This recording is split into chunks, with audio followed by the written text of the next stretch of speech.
तो एक बात तो बहुत साफ है कि अभी तक सरकार इस पूरे मामले में किसी समाधान की तरफ बढ़ती दिखाई नहीं दे रही है, क्योंकि टकराव तो बढ़ा है। आज का जो ये प्रोटेस्ट था, जिसको लेकर तमाम तैयारियां सरकार की थी, जैसा हमने आपको दिखाया अभी लगातार कि कैसे बैरिकेड्स लगाए गए, वाटर कैनन का इस्तेमाल किया गया, उसका भी असर नहीं हुआ। लगातार छात्र सीबीआई जांच की मांग कर रहे हैं। सरकार की तरफ से इस पर अभी कोई सहमति नहीं आई है, या सरकार की तरफ से उस पर का हाँ नहीं कहा गया, लेकिन कई सारे मुद्दे हैं जिस पर सहमति बनी है।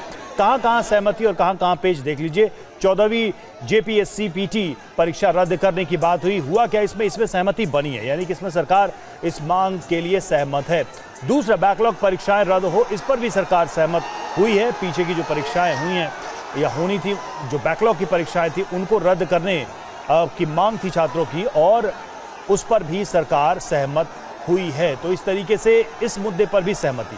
लेकिन सभी JPSC परीक्षाओं को रद्द करने की जो मांग है, उस पर पेच फंसा हुआ है। अभी भी इस पर छात्रों और सरकार के बीच सहमति नहीं बन पाई है। परीक्षा प्रक्रिया में रिफॉर्म की मांग लगातार की जा रही है और सरकार इसके लिए भी तैयार है। पहले दौर की वार्ता जो रही बेनतीजा, उसमें कोई हल नहीं निकला, उसमें कोई समाधान नहीं निकला। दूसरे दौर की वार्ता में भी कोशिश यही की गई, लेकिन उसका भी कोई रिजल्ट नहीं आया, वो भी बेनतीजा रही। और उसके बाद 10 तारीख को मार्च का ऐलान किया गया, जिसमें हम दिखा रहे हैं आपको कैसे छात्र विधानसभा की तरफ आगे बढ़ रहे हैं। और यहाँ पर देखिए, पुलिस लाठीचार्ज कर रही है इन सभी छात्रों को यहाँ से हटाने के लिए। तस्वीरें आपको दिखा रहे हैं, पहले वाटर कैनन और उसके बाद अब छात्रों को यहाँ से हटाने के लिए पुलिस के द्वारा लाठीचार्ज किया गया है। छात्रों में भगदड़ की स्थिति है। यहाँ पर देखिए कैसे भागते हुए दिखाई दे रहे हैं ये छात्र। सभी विधानसभा की तरफ बढ़ रहे थे, बैरिकेड्स को गिराया जा रहा था, लेकिन इसी दौरान पुलिस ने ये एक्शन लिया और लाठीचार्ज छात्रों के ऊपर किया। हालांकि बड़ी संख्या में अभी भी छात्र यहाँ मौजूद हैं। जैसा कि शिवांग बता रहे थे कि रांची पहुँच रहे हैं बड़ी संख्या में छात्र। ऐसे में एक समस्या ये भी है कि फोर्सेस जो हैं उनकी संख्या कम है यहाँ पर, जबकि उसके मुकाबले छात्रों की संख्या हजारों में है। बड़ी तादाद में छात्र यहाँ पर इस वक्त मौजूद है। रांची की फिलहाल ये तस्वीरें हम आपको दिखा रहे हैं। 10 तारीख को जिस मार्च का ऐलान था, वो मार्च, और उस मार्च के बाद अब पुलिस की कार्रवाई भी यहाँ देखने को मिली है।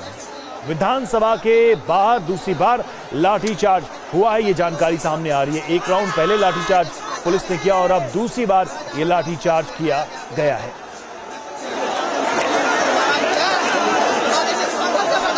तो देखिए, बड़ी खबर है, विधानसभा के बाहर दूसरी बार लाठीचार्ज करने की नौबत आ गई है। इससे पहले भी थोड़ी देर पहले लाठीचार्ज करना पड़ा था छात्रों पर। तस्वीरें आपके सामने हैं और अब पथराव शुरू हो गया है। हमारे संवाददाता शिवांग माथुर ये बता रहे थे कि छात्रों के हाथ में जो कुछ भी है, चाहे बोतल हो, जूता चप्पल हो, वो पुलिस की तरफ फेंकी जा रही है। और ये तस्वीरें देखिए, कैमरे में जो तस्वीरें कैद हुई हैं उसमें ये साफ तौर पर नजर आ रहा है। प्रदर्शनकारी छात्रों पर एक बार फिर लाठियां भांजी गई हैं, लाठीचार्ज हुआ है और ये दूसरी बार हुआ है।